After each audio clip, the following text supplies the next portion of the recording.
com muito prazer e com muita alegria, e cumprimento aos meus queridos irmãos e irmãs que estão assistindo essa matéria em qualquer lugar do mundo, aonde juntos estamos compartilhando num lugar tão lindo, tão maravilhoso. Aliás, aqui é onde eu trabalho, tem aqui um loteamento na beira desse lago Serra da Mesa, e aqui de cima, tem uma visão bonita aqui de cima. Estou aqui compartilhando essa lição, a primeira lição do último trimestre de 2013. E esse trimestre nós analisaremos o santuário de Deus. Vamos inclinar a nossa fronte neste pôr do sol maravilhoso e orarmos ao Senhor, pedindo as suas bênçãos para o estudo da lição. Querido Senhor, santifica-nos em Tua palavra, porque a Tua palavra é verdade. E abençoe-nos ao discorrermos, ao abrirmos a Tua palavra, que possamos ter a Tua direção e que o que aprendermos aqui seja para a Tua honra, a Tua glória e Teu louvor e crescimento nosso na Tua graça. Em nome de Jesus. Amém. O santuário celestial. Ouve, tu nos céus, lugar da tua habitação, a sua prece e a sua súplica, e faze-lhe justiça. 1 Reis 8,49. Aqui está dentro da grande oração de Salomão. Temos esse verso confiante no poder de Deus e na misericórdia e na justiça de Deus. Aqui também nos apresenta com clareza, deixa a ideia óbvia, de que Deus, apesar de viver de forma onipresente, ter uma monitoração plena de todo o universo, um dos atributos da sua divindade é a onipresença, mas ele tem um estabelecimento próprio, que Paulo disse ser lá no terceiro céu. Na lição do segundo tema, a habitação de Deus. O Salmo capítulo 102, o verso 19, diz o seguinte: pois olhou o Senhor lá do alto do seu santuário. E 1 Reis 8,49 diz que da sua habitação, no Apocalipse capítulo 22, verso 1, me mostrou o rio puro da água da vida, que procedia do trono de Deus. E lá no Gênesis capítulo 2, verso 10 a 14, quando o jardim nosso, que hoje está lá no céu, veio aqui para a terra, aqui na terra esse rio entrava, lá no livro de Gênesis, confere lá para você ver, no capítulo 2, verso 10 a 14, e abria em 4 braços, formando o Nilo, que é o Gion, o Pison, que corria na Arábia Saudita, o Tigre e o Eufrates, lá na Mesopotâmia, no Iraque. Foi lá para o céu, os 4 ficou aqui embaixo, mas o rio que entrava e dividia o braço está lá em cima, no Apocalipse, que sai do trono de Deus e é chamado do rio de água pura e cristalina, rio da vida, da água da vida. Muito interessante. O jardim foi recolhido aqui da terra antes, logo que os nossos pais pecaram, foi levado para o céu. E do lado e do outro desse rio lá no céu, tem 2 árvores da vida, uma de cada lado, que as copas topam lá em cima. Esse jardim vai descer para cá de novo, esse rio vai estar aqui e vai canalizar os 4 de novo. Só que o Chatel Arad não vai existir como não existia antes. O Chatel Arad passou a existir depois do dilúvio. Foi consequência do dilúvio. Vai cair os 4 distintos no mar. E toda uma estrutura nesse planeta que vai mudar com a descida da Cidade Santa de volta aqui para esse planeta. O jardim está lá, 2.000 quilômetros cada lado dele, e a Cidade Santa de 555 quilômetros aproximadamente cada lado, dentro desse jardim, voltará aqui para o planeta Terra. E o grande muro que cerca o jardim dá cerca de 2.000 quilômetros cada lado. O terceiro tema da lição, Sala do Trono, ou lugar santíssimo do santuário celeste, que foi feito no céu por mãos divinas para tratar do assunto do pecado, que não começou aqui na terra, começou lá no reino de Deus,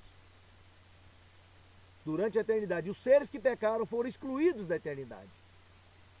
E quando um dos mundos criados por Deus, um dos mundos criados por Deus também pecou, foram excluídos da eternidade também, expulsos do jardim. E naquela luta de Apocalipse 12, de 7 a 12, nós vimos que Satanás foi expulso com seus anjos e lançado aqui na terra. Muito bem? Em toda a Bíblia Sagrada, é claro o motivo da existência de um santuário e de evidente trono.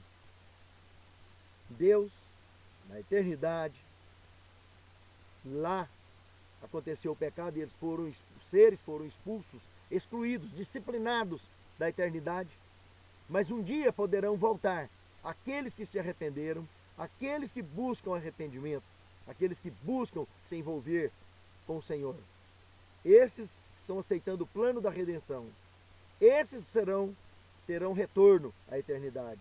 Serão readmitidos na eternidade. Bloco em que um dia foram excluídos. E lá, desse reino eterno, o Senhor simplesmente está conectado com todo o universo.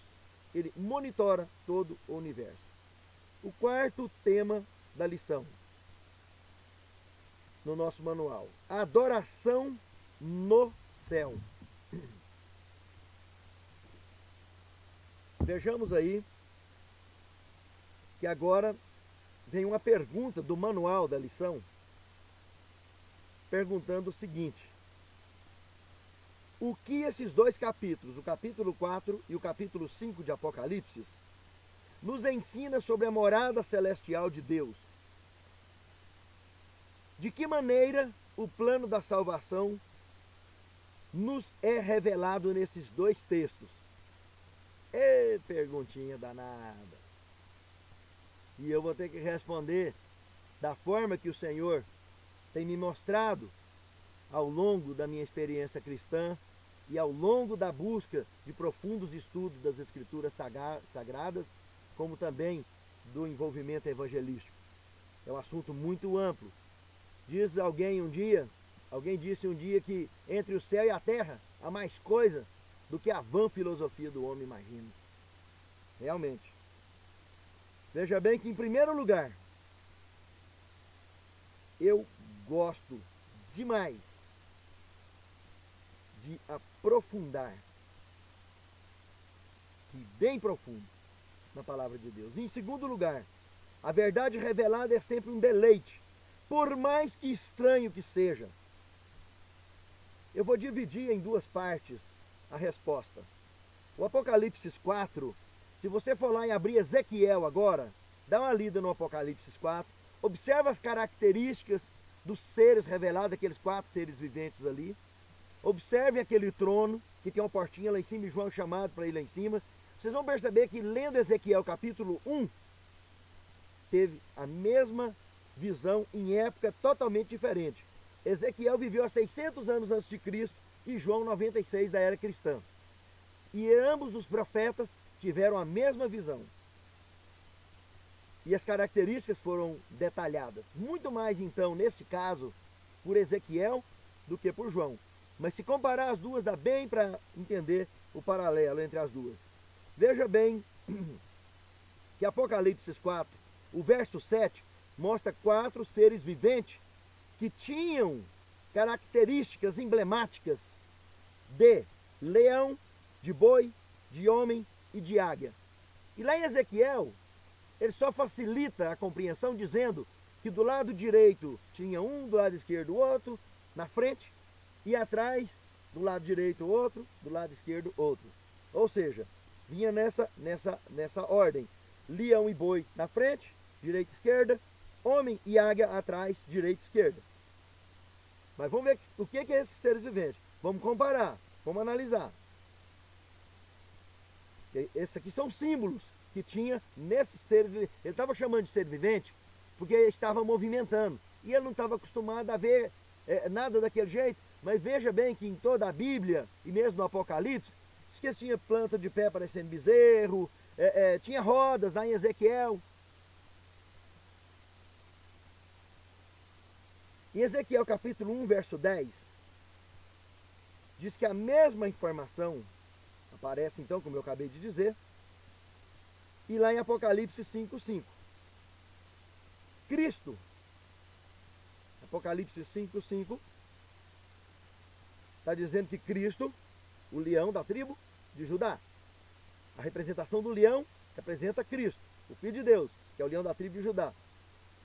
O boi, em Levítico 16, verso 6, diz que o sumo sacerdote, quando ia fazer a expiação, no dia da expiação, no dia 10 do 7º mês, que era no dia de juízo, o sumo sacerdote tinha que sacrificar um boi pelo juiz. Está representando, está identificando, está relacionado com o juiz.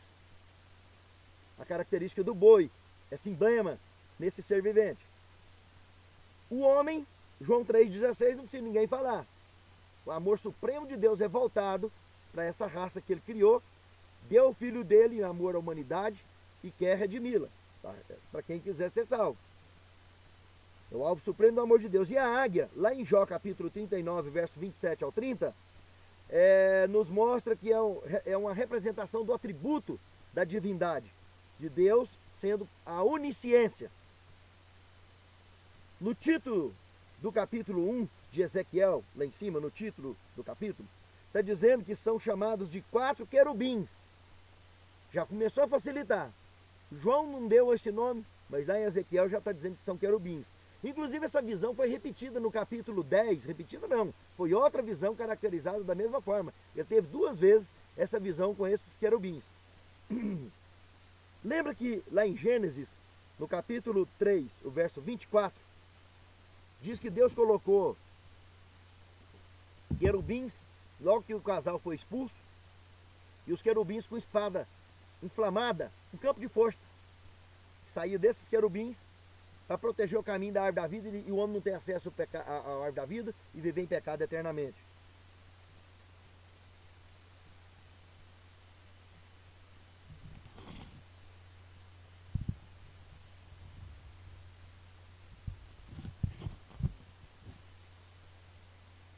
Lá em Salmo capítulo 18, verso 10, e em 2 Samuel 22, 11, vou repetir, Salmo 18, verso 10, e 2 Samuel 22, 11, todos esses 2 textos, diz que o Senhor montou num querubim e voou pelas asas do vento. Opa, espera aí.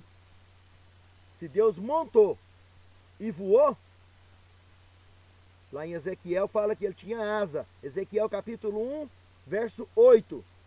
Isso explica as asas. E não é asinha de pena não, viu? Asa dura mesmo.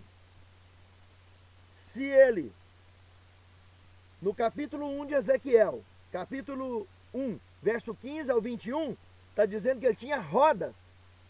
E ele se movimentava no sentido norte, sul, leste, oeste, para onde, sem se virar. E quando ele se levantava da terra, ele recolhia o trem de pouso e arrancava. Então lá em Salmo 18, 10, em 2 Samuel 22, 11, está dizendo que o Senhor montou nele e voou. E não fui eu que escrevi a Bíblia. Não adianta as pessoas extremamente zelosas, com extremo zelo, querer resistir à ideia de que isso aqui está se tratando de um sistema de transporte. Preste bem atenção. Se eu sou uma criatura de Deus, e os anjos também são, se eu sou um anjo, você é um anjo, o anjo é mensageiro de Deus, são seres que Deus criou, são criaturas que andam em transportes muito mais evoluídos do que o nosso lá, e como nós aqui também. Isso não diminui o poder de Deus, facilita. Para que Deus precisa de construir uma cidade pura e maravilhosa, de ouro, pedras preciosas, pérolas, etc.? Deus não fica menor por entendermos a revelação dele para nós.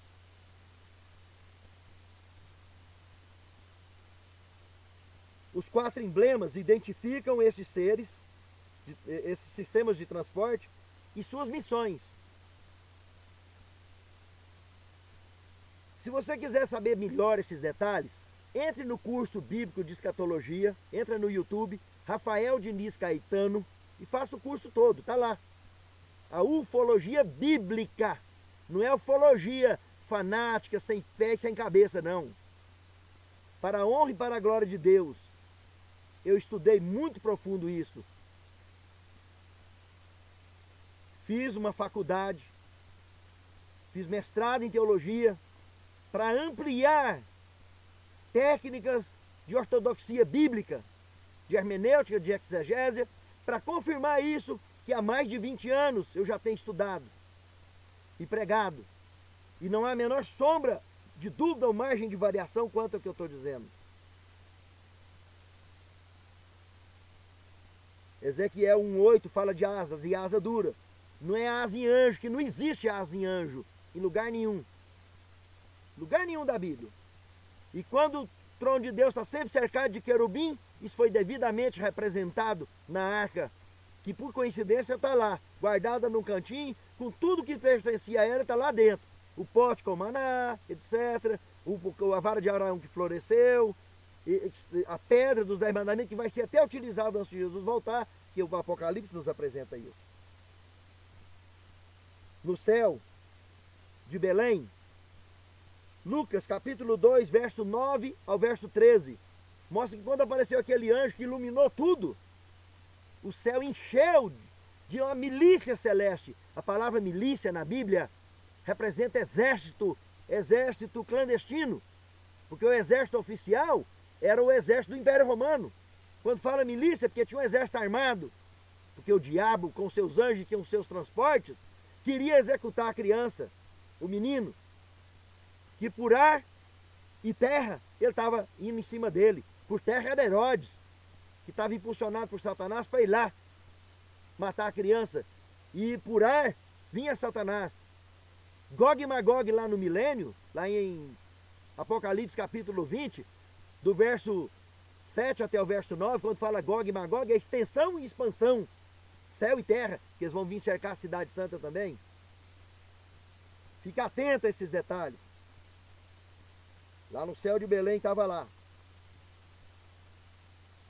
A aparência, veja bem, mãos mecânicas que saía de baixo, Ezequiel capítulo 1, verso 7 e 8. E os pés de latão reluzente, de brilho.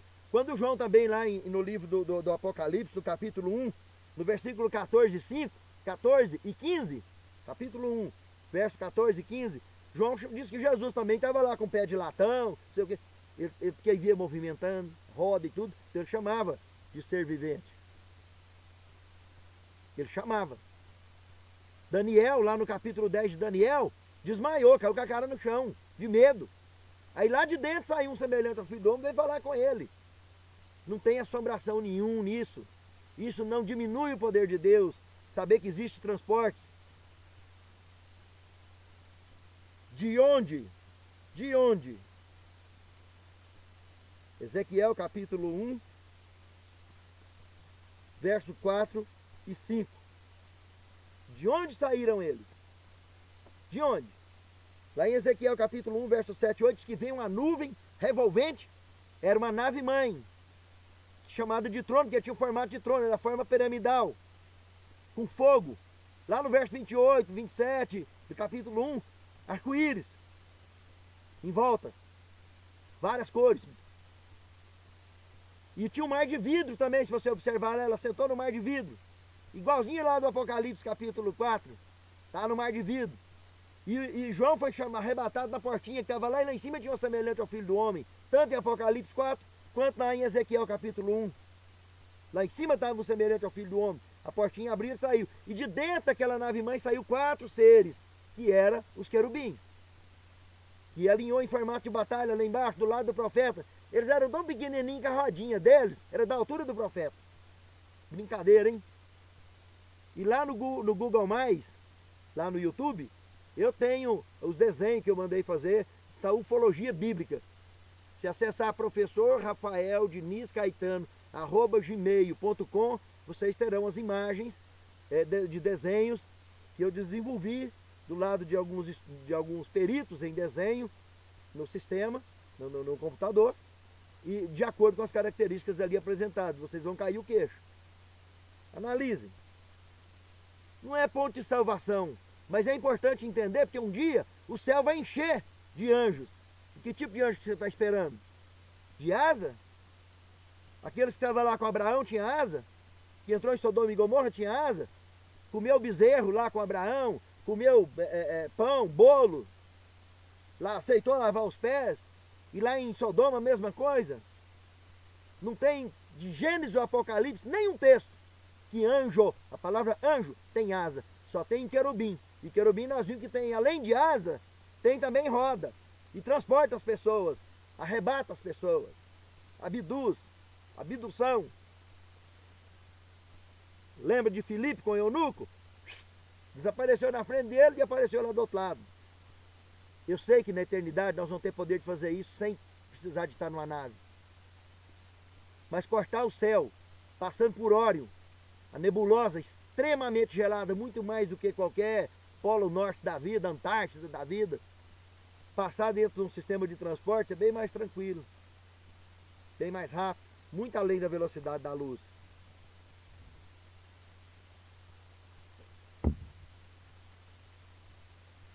Lá em Apocalipse, capítulo 4, verso 1 e 2, também apresenta da mesma forma, né? A portinha lá no céu, como eu tinha dito. Nós temos aqui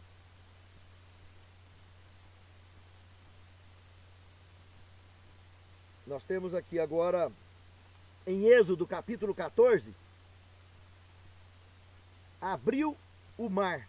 No verso 21 diz que foi toda aquela noite, que aquela nuvem que estava lá em cima fez aquele vento no sentido oriente-ocidente e abriu o mar. E muita gente acha que Moisés bateu a vara e o trem abriu. Não tem nada disso. Observe lá, Êxodo 14, verso 21. Ficou toda aquela noite aquela ventania. E no verso 21 e 25, é lógico, o povo tinha que olhar para Moisés. Tinha que acreditar no líder. E bateu a vara e começou a ventania.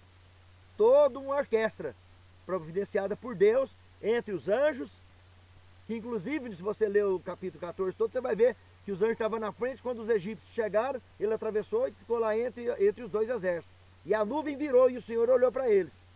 E aquela nuvem lá tinha padaria dentro, manazinho, tem de tudo. Saía praga dali, saía de tudo.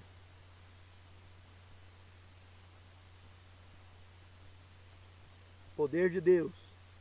Apenas Deus envolve os seus mensageiros em sua obra. Por isso que os anjos estavam por ali sempre trabalhando. E o próprio Deus, quantas vezes esteve em cima. O Sinai fumegou tudo. Até hoje, vai lá para ver. Tá pretinho lá.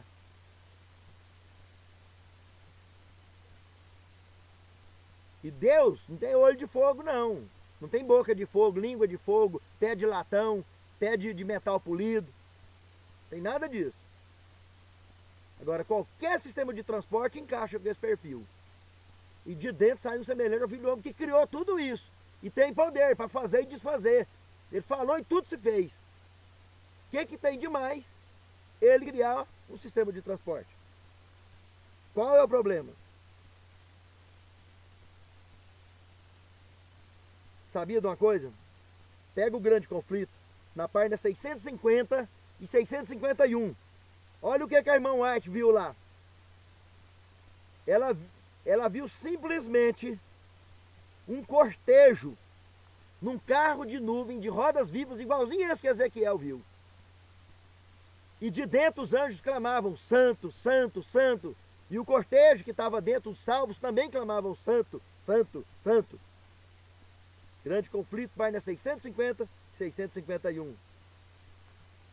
Imagine a cidade santa, que tamanho que vai ser para trazer ela aqui para a terra. Que ela é do tamanho do estado de São Paulo. Mais de 550 quilômetros cada lado dela. E o jardim mais de 2.000 quilômetros cada lado do muro. Isso tudo descer de volta para cá e ficar onde é o Oriente Médio hoje. A segunda parte da resposta, Apocalipse capítulo 5, verso 13. O coro em uníssono dos seres que habitam na terra, no céu e debaixo da terra e nos mares. Presta atenção nisso aí. Apocalipse capítulo 5, verso 13, está dizendo que habita gente debaixo da terra e debaixo do mar. Filipenses 2,10 também fala que habita gente debaixo da terra. Apocalipse 12:12 fala que tem gente que habita lá no mar. Ezequiel capítulo 28, verso 2, fala que tem gente, que o diabo queria montar o trono dele lá debaixo do mar. E por coincidência, no Triângulo das Bermudas, acontece bagaceira lá tem muitos anos. Só que Filipenses 2:10 também fala que ao nome de Jesus dobre o joelho todos que moram debaixo da terra e debaixo do mar. Aqui Apocalipse também falou isso. Apocalipse capítulo 5, verso 13. Vou repetir. O coro e uníssono dos seres que habitam na terra, no céu, debaixo da terra e debaixo dos mares. Presta atenção, meu irmão. Presta atenção, minha irmã. Esse grupo que desceu do céu um dia dividiu. Tem gente dobrando o joelho debaixo da terra, ao nome de Jesus. Satanás está perdido. E quantos mais ninguém sabe. Ele é certeza. Mas tem ser que mora lá embaixo, que estão trabalhando para Deus ainda, mas foram expulsos do céu, como nós fomos expulsos do jardim também. E estão aguardando a volta de Cristo, como eu e você. O sacrifício de Cristo é para ao nome dele, dobre o joelho todos os seres do universo. Os que estão lá continuam na eternidade porque aderiram a Deus, preferiram não descer. Mas Satanás pregou a todos e o pecado começou foi lá. E o plano da redenção vem resgatar tudo. Esse planeta vai ser todo destruído e readaptado. O quinto tema da lição.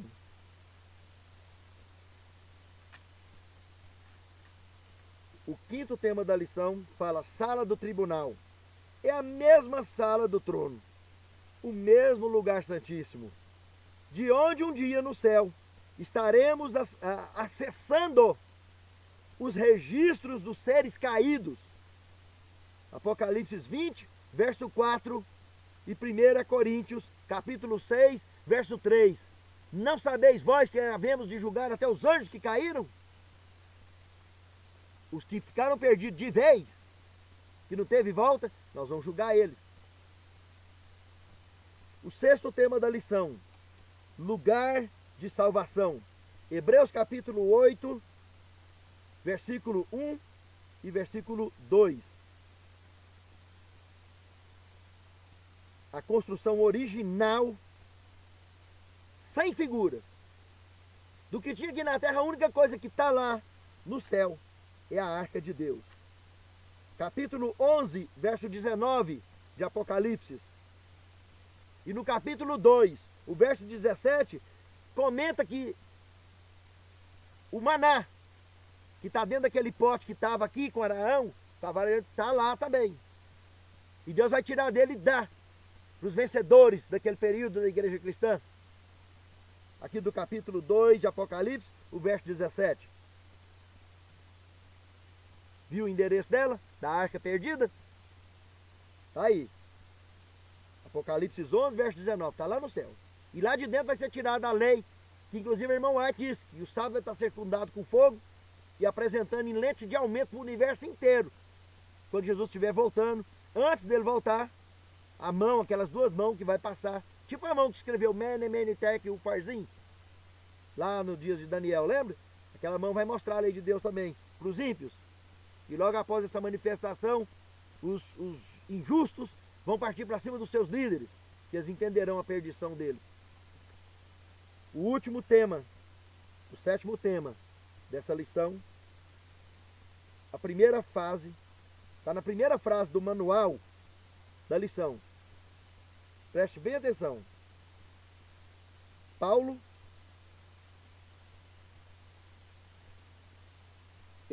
quando ele teve uma visão do céu, e ao falar sobre as glórias que ele observou lá, ele achou a melhor coisa que ele podia fazer era nem tentar descrevê-las. Ele chegou a dizer que são ditos indizíveis o que ele viu lá no céu. Ele só resumiu o seguinte: coisa que o olho nunca viu, que os ouvidos nunca ouviram, que a mente nunca imaginou, nunca jamais chegou ao coração do homem. Deus tem preparado para aqueles que amam e temem a Deus. Agora, como que ele ia tentar explicar se ele não conhecia avião, se ele não conhecia nave tripulada de espécie alguma, e muito menos ainda sistemas de transporte que viajava além da velocidade da luz. Ele nem sabia se estava vivo ou se estava morto quando ele foi arrebatado. Assim como foi Ezequiel, e a própria irmã White foi também. Viu o carro de rodas que ela viajou? Que todos os salvos, a multidão incontável vai estar viajando aqui para o céu. Leia lá naquele capítulo que eu mostrei. Lá do grande conflito, página 650 e 651. O mar de cristal, que ela assenta em cima também, antes de entrar e organizar todo o exército que vai marchar para dentro dos portais da cidade santa. Hoje é o século 21. Está bem mais fácil de interpretar o que Paulo não tinha a menor condição de interpretar. E Deus estava revelando para ele, como revelou para Daniel, como revelou para Ezequiel, e de Gênesis ao Apocalipse. Isso existe. A ufologia bíblica. E dentro do estudo do santuário celeste, nós estaremos constantemente esbarrando nesse contexto. Ainda que o manual não esteja detalhando tão fundo, mas eu sou um servo do Senhor. Como outros também eu tenho certeza que tem no mundo, que sabem disso, que estudam isso, e talvez são alvos de deboche, são alvos de ser chamado de louco, de ser chamado de maluco, de qualquer coisa. E olha bem, eu sirvo a Deus para a honra e glória de Deus. E a minha vida, o que eu mais tenho prazer, é levar alma aos pés de Cristo. E esta igreja que eu sirvo, a igreja adventista do sétimo dia, essa que nasceu lá no deserto do Apocalipse, que é os Estados Unidos, do dia 22 de outubro de 1844, conforme Daniel 8,14 falou que ia acontecer, ao final dos 2.300 anos. Essa igreja é o sétimo e último período que nasceu nesse dia, mês e ano lá. E é o período que vai receber Jesus. E que Jesus vai nos levar ao céu. Não adianta sair fora dela. E tudo isso que nós estamos vendo e ouvindo faz parte da nossa jornada cristã. Eu repito, um dia o céu vai encher de anjos. E lembre-se que o diabo vai tentar imitar antecipadamente a vinda de Cristo, que se possível for enganaria até os escolhidos. Mas escolhido é escolhido, porque ele está avisado, ele está sabendo. Ele bate o olho, ele sabe que não é de Deus. Ele bate o olho, ele sabe o que é de Deus. Que Deus abençoe a mim e a você, meu querido irmão, minha querida irmã. Que Deus lá do seu trono no santuário celeste, de forma onipresente, habite o nosso coração, nos revele a sua mensagem e faça o nosso coração ferver de emoção e de alegria, por saber que a Bíblia, este livro de capa preta, tem mais informação do que se pode imaginar. Ele dá choque na mais elevada ciência e alfabetiza qualquer um dentro das Escrituras Sagradas. Ele faz dos simples pessoas sábias. E se o sábio abraçar com humildade as mensagens que estão aqui, ele vai crescer. Do contrário, ele vai dar nó no cérebro e vai ficar embaraçado. Que Deus abençoe a mim, a você e a cada lar aqui representado. Senhor Deus, santifica-nos na Tua palavra, porque a Tua palavra é a verdade. Que a Tua palavra viva possa fazer parte da vida de cada um dos Teus escolhidos espalhados sobre a face deste velho mundo. Que a Tua palavra escrita esteja nos nossos corações e que a Tua palavra viva possa nos fazer uma Bíblia aberta, lida e relida pelos homens. É o que te pedimos, é o que te agradecemos, em nome e por amor de Jesus. Amém, Senhor.